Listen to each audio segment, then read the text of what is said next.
The valley of Elah did not breathe. For 40 days, the air had sat heavy between the limestone ridges, thick with the scent of dry earth and stagnant heat. Two armies stood on opposite slopes, their lines rigid, their hands white-knuckled around the shafts of spears and the grips of swords. No birds sang, no wind stirred the grass. The silence was a physical barrier, a wall as immovable as the cliffs themselves. Every soldier knew the rhythm of this stalemate. They woke to the same sun, stared at the same enemy, and waited for a command that never came. The tension was not merely a feeling. It was a grinding fatigue that settled into the marrow of their bones. Men shifted their weight, their boots scuffing the loose shale, but no one dared to break the stillness. They were trapped in a cycle of anticipation, watching the space between the ridges, waiting for the inevitable shift that would shatter the quiet. Then, the line of the Philistines rippled. A gap opened, not by command, but by the sheer necessity of space. A figure emerged, and the scale of the valley seemed to shrink. He did not walk so much as he claimed the ground, each step landing with a dull, rhythmic thud that vibrated through the limestone floor. He was a mountain of muscle, a towering obstruction that blocked the sun and cast a long, jagged shadow toward the opposing ridge. The soldiers on the Israelite side stopped breathing. They watched the movement, their eyes tracking the slow, deliberate pace of the giant. He moved with the ease of a predator, his presence radiating a weight that made the air feel thin and sharp. He reached the center of the valley, the space between the armies now dominated entirely by his frame. He stopped. The soldiers shifted, their shields trembling in their grip. They had expected a champion, but they had not expected this. The giant stood at the center of the valley, a pillar of immovable force. He drew in a breath that sounded like a gale rushing through a canyon, his chest expanding until the air itself seemed to thin. He did not speak. He projected. His voice erupted, a jagged, guttural sound that slammed against the limestone cliffs and bounced back, doubling in intensity. "Choose a man," he bellowed, the words tearing through the stillness. "Send him to me." The sound was not just noise. It was a physical impact that made the ground beneath the soldier's feet shudder. He paced, his movements heavy and deliberate, carving a path through the dust. "If he wins, we serve you. If I win, you serve us." The challenge hung in the air, sharp and inescapable. On the ridge, the Israelite soldiers froze. Their hands went slack, their shields dipped, and the strength drained from their legs, as if the earth had opened up to swallow their resolve. They were paralyzed, trapped by the sheer weight of his demand. The stalemate held, a frozen tableau of fear. Then, a shift occurred at the rear of the Israelite formation. A young man moved through the ranks, his pace steady and unhurried. He did not carry a shield or a spear. He carried nothing but a simple woven sack, its contents shifting with a soft, dry rustle as he walked. He navigated the gaps between the soldiers, his eyes scanning the ridge ahead. He was small, his frame thin, lacking the heavy, rigid posture of the men around him. He moved with a strange, quiet purpose, oblivious to the paralyzing dread that kept the others rooted to the dirt. He reached the front line, where the soldiers stood in tense, huddled groups. He stopped, the sack dangling from his hand. He looked past the trembling men, his gaze settling on the valley floor below where the giant still paced. He set the sack down on the rocky ground, the impact muffled, and stood up straight. The soldiers did not even look at him. The giant stopped his pacing. He planted his feet, the ground beneath him crunching under the pressure. He threw his head back and let out a laugh that sounded like grinding stone, a sound meant to strip the last shred of hope from the ridge. "Is there no one?" he roared, his voice vibrating through the valley. The Israelite soldiers recoiled. They stepped back in unison, their boots scraping against the limestone, their eyes darting away from the giant's gaze. They were retreating without moving a single step. David watched them, his brow furrowed, the skin between his eyes bunching into a tight, hard line. He looked at the men, then back at the giant, and the air around him seemed to sharpen. He did not flinch. He did not retreat. Instead, he stepped forward, pushing through the wall of trembling men until he stood at the very edge of the ridge. "Who is this?" he asked, his voice cutting through the heavy, stagnant air like a blade. "Who is this uncircumcised Philistine?" The silence shattered, not with a roar, but with a sharp, jagged sound of derision. The soldiers turned from the ridge, their eyes locking onto the boy. They did not see a savior. They saw a child. One man stepped forward, his face a map of old scars, and let out a dry, rattling laugh. He pointed a calloused finger at David's thin frame, his lip curling in a sneer that stripped away any dignity the boy had brought to the line. "You?" The soldier spat, the word dripping with contempt. "You are a boy. He has been a warrior since his youth, hardened by 1,000 fights." Another soldier shoved David aside, his hand heavy on the boy's shoulder, forcing him to stumble back into the dust. They crowded around him, their bodies forming a wall of hardened, cynical men. They spoke of the giant as if he were a force of nature. "Go back to your sheep," they jeered, their voices thick with hopelessness. They saw only his lack of weight, his lack of scars. David turned his back on their mockery and began to walk, his pace steady, leaving their laughter to die in the wind. The tent flap was heavy, a thick barrier against the noise of the ridge. Inside, the air was stagnant, smelling of old parchment and cooling oil. King Saul sat on a low stool, his head resting in his hands, his shoulders slumped under an invisible burden. He did not look up when David entered. The boy stood in the center of the space, his presence small but unyielding. Saul finally lifted his head, his eyes tracing the boy's frame with a slow, weary movement. He let out a long, ragged breath that seemed to deflate his entire posture. "You cannot go against this man," Saul said, his voice raspy and thin. He gestured toward the tent opening, a dismissal that was meant to be final. He shook his head, the movement slow and heavy, as if he were trying to shake off a persistent dream. He did not see a soldier. He saw a shepherd who had wandered into a slaughterhouse. David did not move. He did not step back, nor did he lower his gaze. He stood with his feet planted firmly on the packed earth, his hands resting at his sides, his fingers curled into loose, steady fists. The king's lack of confidence hung in the air, a cold, damp weight that would have crushed a lesser resolve. David felt the pressure, but he did not bend. David did not argue. He did not raise his voice.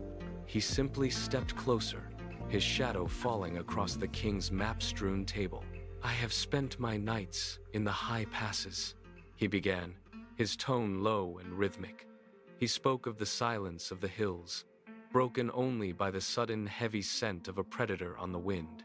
He spoke of the night a lion crept into the fold, its jaws wide, its claws tearing through the darkness. He recounted the physical impact, the way he had grabbed the beast by its mane, the raw, grinding struggle as he forced the predator to release its grip. He did not speak of glory. He spoke of the weight of a snapping jaw and the heat of the chase. He told of the bear that had lunged from the brush, its massive strength testing his own, the way his muscles burned as he held his ground until the animal fell. Each word was a physical blow to the tension in the tent. He described the scars on his arms, the rough, healed lines that marked the price of his duty. He stood tall, his hands steady, his eyes clear. "The power that rescued me from the paw of the lion will not fail me now," he declared. The king stopped, shaking his head. He looked at the boy. Saul stood and moved to the corner of the tent, pulling a heavy frame from the shadows. He pushed it toward David, his face tight with a grim, final sort of hope. David stepped forward and let the weight settle onto his frame. The immediate effect was a sharp, biting pressure against his shoulders. He tried to take a step, but his legs felt leaden, the movement jerky and unnatural. He lifted his arms, and the metal groaned, the plates grinding against each other. It was a cage of cold, unyielding material. He shifted his weight, and the entire structure swayed, pulling him off balance. He looked down at his hands, now encased in stiff, restrictive layers that dulled his grip. The air felt thin, trapped behind the heavy chest piece. He realized then that this was not a shield. It was a tomb. David reached for the fastenings, his fingers working with quick, practiced precision. He pulled the straps, and the heavy pieces began to slide away. One by one, the plates hit the floor with a series of sharp, ringing clatters that silenced the tent. He stepped out of the pile, his movements suddenly fluid and light. He stood in the center of the room, unburdened, his breathing deep and steady. David walked away from the camp, his boots sinking into the soft, damp earth of the valley floor. He did not look back at the soldiers or the king. He moved toward the sound of running water, his ears tuned to the rhythmic pulse of the stream cutting through the limestone. He reached the bank and knelt, the cold mud soaking through his knees. He plunged his hands into the shallow, clear water. The current pulled against his fingers, but he ignored the chill. He began to sift through the riverbed, his palms brushing over hundreds of jagged, uneven fragments. He was looking for something specific. He felt for the balance, the density, and the smooth, water-worn surface that would slice through the air without resistance. He pulled one stone from the silt, testing its weight against his thumb. It was perfect. He set it aside and reached back into the flow. He found a second, then a third, each one cold and solid against his skin. He worked with a quiet, deliberate focus, his breathing slow and steady. He held them for a moment, feeling the weight settle into his palm. He stood, wiped his hands on the grass, and dropped the stones into his pouch. He was ready. David turned his back to the stream and began the walk toward the center of the valley. The ground here was hard, baked by weeks of relentless sun, into a cracked, uneven surface that crunched under his boots. Every step carried him further from the safety of the ridge and deeper into the killing ground. He moved with a steady, measured pace, his eyes fixed on the horizon where the two armies waited. From this distance, the soldiers on the ridges looked like nothing more than lines of static color, frozen in place by a collective, suffocating dread. The silence of the valley was absolute. It pressed against his ears, a heavy, airless weight that made the sound of his own breathing seem unnaturally loud. He stopped for a moment to adjust the strap of his pouch, feeling the stone shift against his hip. He looked left, then right. The vastness of the space between the ridges was immense, a wide, empty stage that made him feel small, almost invisible. Yet, he did not hesitate. He reached the center of the valley floor and stopped. He stood alone in the vast, sun-scorched expanse, a single point of motion in a world that had held its breath for 40 days. The silence broke with a rhythmic, heavy thud that traveled through the soles of David's boots.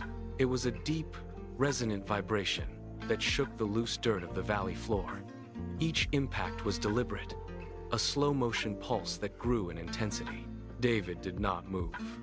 He stood with his feet planted, his gaze fixed on the ridge where the Philistine line had finally parted. A shadow emerged from the haze of the rising heat, moving with a heavy, predatory grace. The earth seemed to groan under the sheer force of the approaching weight. As the figure cleared the final cluster of boulders, the distance between them began to vanish. Goliath stopped, his massive frame casting a long, jagged shadow. He looked down, his eyes narrowing as he scanned the empty expanse of the valley. Then, he saw him, the giant's face twisted, his lips curling into a sneer of pure, unfiltered contempt. He shifted his weight, the ground beneath him cracking under the pressure. Goliath took another step forward, his eyes locked onto David, his expression hardening into a mask of cold, dismissive malice. Goliath did not speak at first. He let the silence stretch, a heavy, suffocating blanket that seemed to drain the very air from the valley. Then, his chest expanded, a slow, deliberate movement that signaled the coming storm. He opened his mouth, and the sound that emerged was not a word, but a roar that tore through the stillness. It was a jagged, guttural noise that sent birds scattering from the nearby cliffs. He pointed a thick, calloused finger at the boy standing in the dust. "Am I a dog?" he bellowed, his voice booming against the limestone walls until the ground itself seemed to tremble. "That you come at me with sticks?" He took a step forward, his weight crushing the dry earth into powder. His laughter was a dry, rasping sound that carried across the open ground. He gestured toward the sky, then back at David, his eyes burning with a cold, predatory hunger. "Come here!" he shouted, his voice rising to a frantic, violent pitch. "I will give your flesh to the birds of the air and the beasts of the field." The threat hung in the air, sharp and final. The echoes of the giant's roar died slowly against the limestone, leaving a vacuum of sound in the valley. David did not flinch. He did not step back. He stood with his weight centered, his breathing rhythmic and shallow. He looked up, meeting the giant's gaze without the slightest tremor in his posture. The giant waited for a reaction, for the collapse of resolve, but it never came. Instead, David reached into his leather pouch. His fingers closed around a smooth, water-worn stone, the texture cool and solid against his palm. He pulled his hand free, the stone tight in his grip. The giant's sneer faltered, replaced by a flicker of confusion as he watched the boy's hand rise. David's voice cut through the lingering tension, steady and clear, carrying across the open ground without a hint of strain. "You come against me with sword and spear," David shouted, "but I come against you in the name of the Lord." The sound did not boom like the giant's, but it carried a weight that seemed to press back against the heat. David did not wait for a response. He pushed off the ground, his muscles coiling and releasing in a single, fluid motion. He began to run, his pace accelerating with every stride as he closed the gap between them. The dust kicked up behind his heels, a thin trail marking his path across the valley floor. He reached into his pouch, his fingers finding the stone, and brought it into the leather pocket of the sling. He began to swing it.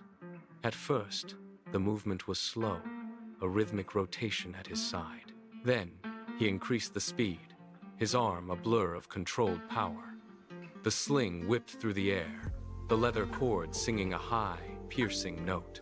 The giant shifted his weight, his eyes widening as he realized the boy was not stopping.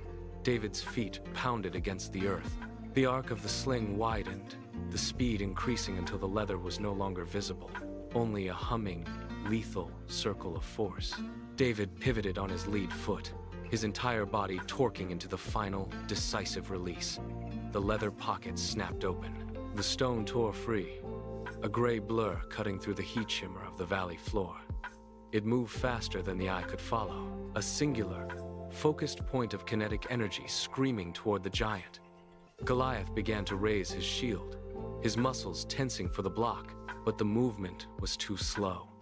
The stone did not strike the metal. It did not graze the armor. It struck true, square in the center of his forehead, with a sound like a dry branch snapping in a storm. The crack echoed against the limestone cliffs, sharp and final. The giant's forward momentum vanished instantly. His eyes, fixed on the boy a heartbeat before, lost their focus. The massive weight of his body, once a symbol of immovable force, suddenly lacked a center. His head snapped back from the force of the impact. The aura of invincibility that had held the valley in a suffocating grip for 40 days shattered in that single, violent instant.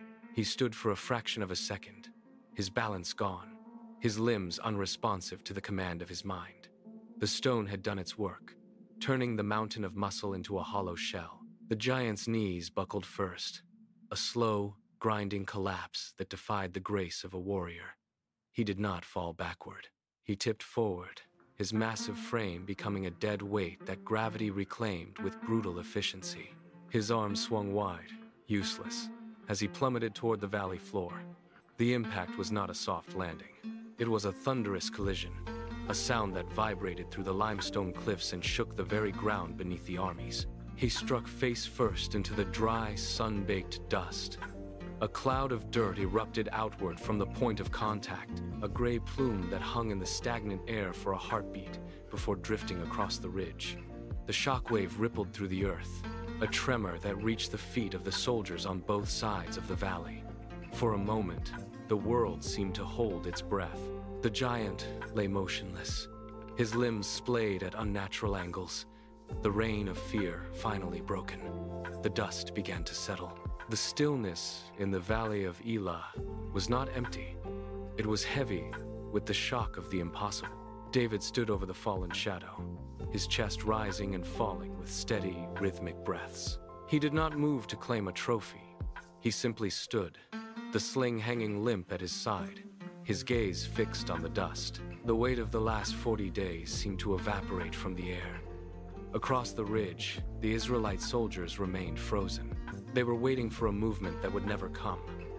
Then, the realization rippled through the ranks like a sudden gust of wind. A single voice shouted from the front line, raw and incredulous. It was followed by another, then a dozen, then 100. The sound grew, a tidal wave of noise that tore through the stagnant air. It was a roar that shook the limestone cliffs. The giant was down. The reign of fear was shattered, and the valley of Elah was no longer a place of silence, but a place of thunderous victory. The echoes of the roar faded, leaving behind a quiet that was no longer suffocating, but clear. You may face your own valley of Elah today. It might be a mountain of doubt, or a wall of fear that seems immovable. But look at the dust still settling on the valley floor. Remember that the giant was not as permanent as it appeared. You do not need the heavy armor of the world to face what terrifies you. You only need to step forward, reach for your stone, and trust that the battle belongs to something greater than your own strength. The walls you fear are not made of stone. They are made of shadows, and shadows cannot withstand the light of a single, steady conviction. Your giant can fall. It will fall. Step forward, keep your pace, and let the impossible become your history.